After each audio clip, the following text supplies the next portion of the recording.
Hi friends, welcome to my channel. నేను మీ సాయి శ్రీనివాస్. అందరూ బాగున్నారండి. ఇక్కడైతే నేను మునగాకు తాలింపు అయితే ప్రిపేర్ చేస్తున్నాను. మనకు ఈ మునగాకు సర్వరోగ నివారణి, అన్ని రోగాలకు ఒక ఔషధంగా అయితే ఈ మునగాకు అయితే పనిచేస్తుందండి.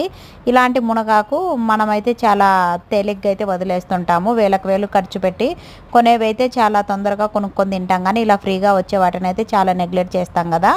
అలాంటి వాటిని నెగ్లెక్ట్ చేయకుండా ఇలాంటి వాటిని అయితే యూజ్ చేయడం వల్ల మన బాడీకి ఎంతో యూజ్ ఉంటుంది అనేసి నేను మునగాకు తాలింపు అయితే ప్రిపేర్ చేస్తున్నాను.